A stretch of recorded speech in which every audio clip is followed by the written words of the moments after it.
This is the Canon EOS Rebel T7i Camera Bag, available for loan at the Mookini Library on the University of Hawaii at Hilo campus. This video will cover the contents of the kit and the very basics to get you ready to capture high-quality photos and videos. In this kit is a Canon EOS Rebel T7i DSLR camera, an 18-55mm lens, a 75-300mm lens, a remote switch, a microphone with a microphone cord, a battery charger, an SD card, an AC power adapter, and instruction manuals. The 18-55mm wide to mid telephoto zoom lens is good for its zooming versatility in general photography and videography. The narrower 75-300mm telephoto lens is good for a variety of uses, such as photographing and filming portraits, pets, wildlife, etc.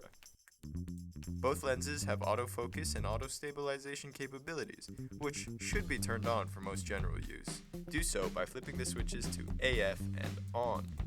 To mount the smaller lens, remove the dust cap and place it flush in the port with the white squares aligned.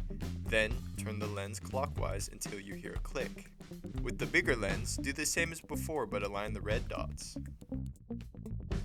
To detach the lens from the camera body, press on the lens release button and rotate the lens counterclockwise. When no lens is attached, always keep the dust cap on. Make sure you remove the lens cap before you start shooting. The battery compartment is located on the bottom of the camera. Pinch the tab and swing the door open. To release the battery, press the light gray button. If you want to use the camera on AC power, put in the AC power adapter as you would the battery. Feed the cord through the tab on the right side and plug it into a power source. To charge the battery, use the battery charger provided, obviously. The SD card stores your photos and videos. If it isn't inserted, you can't really capture anything. The SD card compartment is on the right side of the camera. Push it back towards the screen and swing it open. To release the SD card, push down on it and let it pop up. To reinsert it, push it down until you hear a click. If it doesn't want to go in, you may need to flip it open. To extract your media from the SD card, plug it into a computer with an SD port. Most computers have one of these. Look for a skinny slot on the side of a laptop or on a computer tower. On the top of the camera, you will find a switch with off, on, and a little camera icon. Yeah, that guy. To take pictures, turn the switch to on. To take videos, turn it to the camera icon.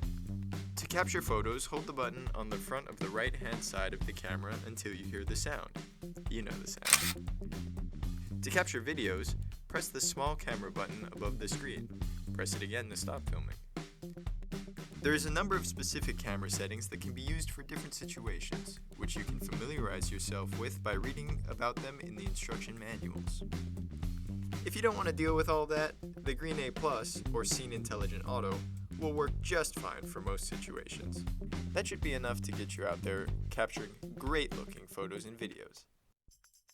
In the future, you'll be able to find further videos exploring the camera in more depth and demonstrating things like the remote switch right here on this channel.